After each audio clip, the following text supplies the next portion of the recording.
The students of class 12th preparing for board exam. Your board exam is very close one. And if you want to get good score in English, you need to understand English. First, what you have to write, तुमने लिखना क्या है, and how you have to write, तुमने लिखना कैसे. What you have to write का मतलब ये है कि आपको पता होना चाहिए आपके जो पोएम्स हैं, आपके जो लेसन्स हैं, वो उसमें है क्या, वो क्या कहना चाहता है. एक तो वो स्टोरी जो प्लेन जो उसमें है, एक जो उसके पीछे का जो बैकग्राउंड होता है वो, और यहाँ पे लिटरेचर है.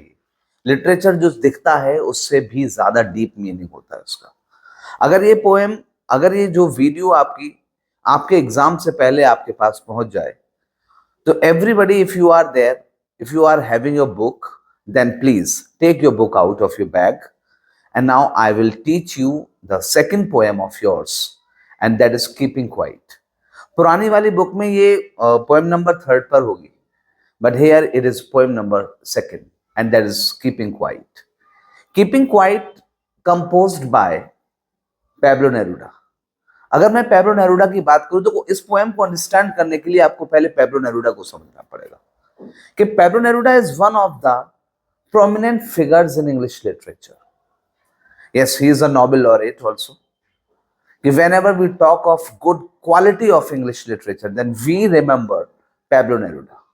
Pablo Neruda is a quality of English literature, and his poetry is remembered for his fight for humanity, his fight for peace and calm, his fight for brotherhood, his fight for unity. और इसी उसके इस concept को ये poem जो है describe करती है. इसका नाम है keeping quiet.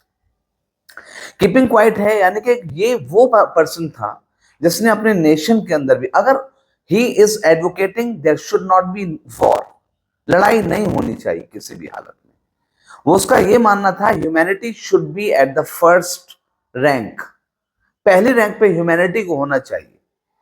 He believed in brotherhood, he believed in humanity, he believed in international brotherhood. वो कंट्रीज की बाउंड्री से बाहर की ह्यूमैनिटी की बात करता था. And he was the man who was punished in his own country. He was a Nobel laureate, उसे नोबेल भी मिला था अपनी लिटरेचर के लिए. हम उसकी बात करते हैं कीपिंग क्वाइट. वो कहता है, ये पोएम शुरू होती है, अब सब बच्चे अपनी बुक को खोल के रखो और उसमें देखो क्या कहता है. कहता है कि आई विल काउंट टू 12, मैं 12 तक गिनूंगा, and all of us will keep still, और हम सब लोग स्टिल हो जाएंगे. विल कीप क्वाइट, हम क्वाइट हो जाएंगे, खामोश हो जाएंगे, ठहर जाएंगे. क्या कहता है, आई विल काउंट टू 12, मैं 12 तक गिनूंगा. Why is he counting up to only 12? हमारी तो आदत होती है हम 3 तक गिनते हैं, 1 2 3, हाँ काम शुरू हो गया. हम कहते हैं 1 2 3, काम शुरू हो गया. तो वो 12 तक यहाँ पे क्यों कहता है? ये इंडिकेशन है, सिंबल है. सिंबल इस बात का सिंबल है टाइम का. Time 12 hours of a clock और 12 months of a year. So we can say that it is a symbol of time. It is a symbol of time क्योंकि वो 12 तक कहता है. और कहता है उसके बाद all of us will get quite, हम सब खामोश हो जाएंगे. कहता है फॉर 1 सेकेंड, फॉर वंस, एक बार के लिए, ऑन द फेस ऑफ अर्थ, जमीन के चेहरे पर, यानी कि दुनिया के अंदर, ऑन द फेस ऑफ अर्थ का अंदर, जमीन में, दुनिया में, let's not speak in any language, आप किसी भी भाषा में ना बोले, let's stop our movements for a second, और 1 सेकेंड के लिए हम अपने सारे मूवमेंट को रोकते हैं. वो क्या अपील करता है कि कहता है मैं 12 तक गिनूंगा और हम सब जो है वो कैसे खामोश हो जाएंगे. और सिर्फ एक पल के लिए हम ऐसा करते हैं, कोई किसी भाषा में नहीं बोलेगा, और 1 सेकंड के लिए हम कोई भी अपने हाथ पैरों को इतना मूवमेंट नहीं करेंगे. व्हाई डज ही से? यहाँ पे क्वेश्चन बनता है, ऐसे क्यों अपील करता है? मैंने बताया 12 तक गिनने का मतलब क्या, इंडिकेशन ऑफ टाइम है. और वो कहता है क्या कि जो है कि किसी भी भाषा में ना बोले. तो हम दुनिया के अंदर हम अलग अलग कैसे हैं? मैं हिंदी भाषी हूं, तुम इंग्लिश भाषी हो, कोई अरबिक बोलने वाला है, कोई संस्कृत बोलने वाला है, कोई हिंदी, कोई उर्दू, कोई पंजाबी बोलने वाला, उड़िया बोलने वाला, कोई डच बोलने वाला है. देखा ना आप, कितनी सारी लैंग्वेजेस बोलने वाले हैं. आज हम जो है लैंग्वेजेस के साथ में दा लगा देते हैं तो वो लोग बन जाते हैं. द इंग्लिश का मतलब अंग्रेजी बोलने वाले लोग, द हिंदी का मतलब हिंदी बोलने वाले लोग, द तमिल बोलने वाले लोग. तो आज लैंग्वेजेस से लोगों को अलग अलग कर दिया जाता है, लोगों में डिफरेंसेस हो जाते हैं. तो let's not speak in any language. आओ हम किसी भाषा में ना बोले, इसका मतलब हमें अपनी एक भाषा बनानी है, वो है खामोशी। और जब हमारी भाषा साइलेंस होगा, क्वाइटनेस होगा, तो हम सबकी, पूरी दुनिया के सभी लोगों की एक भाषा होगी, और वो होगी खामोशी, और सब एक हो जाएंगे। कहता है let's not move our arm so much. आप देखेंगे अपने हाथ पैरों से कोई जो है पहचान लिया जाता है कि वो क्या है ना। तो हम आओ मूवमेंट ना करें, यानी कि हम डिफरेंसेस को खत्म कर दें। आगे कहता है, दूसरा स्टैंजा शुरू होता है पोएम का, बुक में देखें आप अपनी, it would be an exotic moment. ये पल एक बड़ा एक्सोटिक मोमेंट होगा। एक वर्ड आया एक्सोटिक, एक्सोटिक, जिसमें देखो एक्सोटिक है क्या, EXOTIC, एक्सोटिक का मतलब वंडरफुल। ये मोमेंट कैसा होगा, ये मोमेंट एक्सोटिक होगा, ये मोमेंट वंडरफुल होगा। वंडरफुल मोमेंट का मतलब कैसा मोमेंट, एक बहुत ही हैरान कर देने वाला मोमेंट होगा, शॉकिंग होगा, सरप्राइजिंग होगा। ऐसा मोमेंट हमने जो कभी देखा ही नहीं है। एक ऐसा मोमेंट होगा, कैसे, जब हम सब लोग अपनी भाषाओं को बंद कर देंगे, हम जैसे हम अपने मूवमेंट को रोक देंगे, तो ये मोमेंट कैसा होगा, एक एक्सोटिक मोमेंट होगा। नो इंजन, नो रश, ना इधर उधर भागने की तेजी होगी, ना भीड़ होगी, ना शोर होगा, मशीन का अंदर शोर होगा, ना शोर ना भीड़, कुछ नहीं होगा। It would be an exotic moment, no rush, no engine, कोई भी रश नहीं होगा, कोई भी इंजन नहीं होगा। And the whales and the fisherman in the sea would not harm the whales. और कौन, जो मछुआरे हैं, वो समुद्र के अंदर मछलियों को नुकसान नहीं पहुंचा पाएंगे। इसका मतलब क्या कहना चाहता है वो, यहाँ पे कहना चाहता है द स्ट्रॉन्ग, द रिच।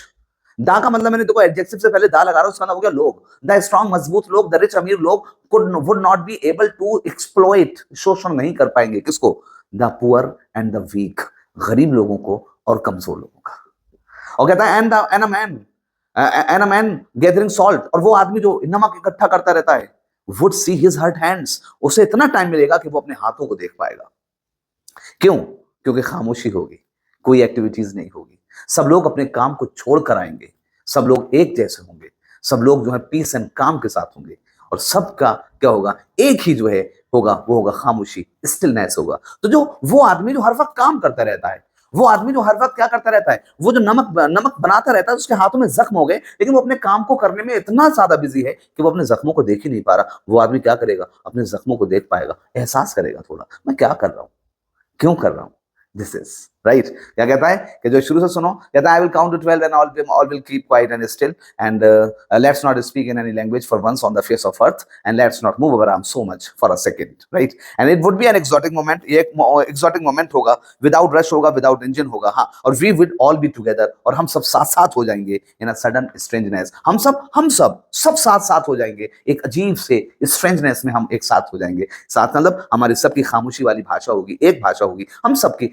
एक ही जैसे एक्टिविटी होंगे, वो होगा स्टिलनेस, यानी कि ठहरापन। फिर उसके बाद कहता है क्या, कि जो है कि fisherman in the cold sea, cold sea का मतलब ये दुनिया जो कोल्ड है, कोल्ड का मतलब जो निर्मम है, क्रूएल है, इस दुनिया में कौन होगा, कि जो फिशरमैन है, जो अमीर लोग हैं, जो ताकतवर लोग हैं, वो गरीबों को, कमजोरों को परेशान नहीं करेंगे। और वो आदमी जिसके हाथों में जख्म हो गए हैं, वो अपने हाथों को देखेगा, अपने जख्मों को देखेगा, एहसास करेगा कि वो क्या कर रहा है, वो जिंदगी जीने के लिए जिंदगी खत्म करता चला जा रहा है। उसके बाद कहता है, अब आया देखो, those who prepare green Wars, वो लोग जो तैयार करते हैं, जो तैयारी करते हैं ग्रीन वॉर्स की। ग्रीन वॉर्स का मतलब समझे आप, वो सारे युद्ध जो लड़े जाते हैं नेचर के खिलाफ, ग्रीनरी के खिलाफ, इन्वायरमेंट के खिलाफ। आप जब भी आपने देखा होगा, अभी अभी यूक्रेन और गाजा में जो हुआ है, वहां पे आपने देखा क्या हरियाली बचेगी वहां पर, क्या एनवायरमेंट बचेगा वहां पर, नहीं बचेगा, वो सब खत्म हो जाएगा। तो वो युद्ध जो लड़े जाते हैं, वो लोग जो तैयारी करते हैं, किसकी तैयारी करते हैं, हरित युद्धों की, ग्रीन वॉर्स की तैयारी करते हैं। War with gas, war with fire, वो गैस, वो लड़ाइयां जो गैस के साथ लड़ी जाती हैं, फायर के साथ लड़ी जाती हैं, वो क्या होगा, कि विक्ट्री विद नो सर्वाइवर्स, जीत तो जाएंगे। अभी गाजा पे कौन कब्जा करना चाहेगा, जहां 1 लाख से ज्यादा लोग जो हैं, जो हैंडीकैप्ड हो गए, राइट। तो क्या है, जापान हिरोशिमा नागासाकी पे जब अमेरिका ने बॉम्ब डाले थे, क्या उसने कब्जा करा, नहीं, वहां पे बचा नहीं, विक्ट्री विद नो सर्वाइवर्स, जीत जाओगे लेकिन जिंदगी बचेंगे नहीं वहां पे, तो जीत एब्सर्ड होगी, बेकार होगी, राइट। तो those who prepare green Wars would, war with gases, war with fire, would क्या होगा उसके बाद, विक्ट्री विद नो सर्वाइवर्स, वो जीत जाएंगे लेकिन सर्वाइवर्स नहीं बचेंगे। Would put on clean clothes, पहन लेंगे, कैसे कपड़े पहनेंगे, साफ से कपड़े पहनेंगे। And would walk with their brothers, और चलेंगे अपने भाइयों के साथ, लोगों के साथ चलेंगे जो भाइयों की तरह लगेंगे। Would put on clean clothes, would walk with their brothers in the shade, छाया में चलेंगे, शांति और सुकून से होंगे, करेक्ट। वो लोग, ये ऐसा कब होगा, जब मैं 12 तक गिनूंगा, सब लोग अपनी एक्टिविटीज को बंद कर देंगे, सब लोग बोलना बंद कर देंगे, सब लोग अपने हाथ पैरों को हिलाना बंद कर देंगे, तब होगा ये।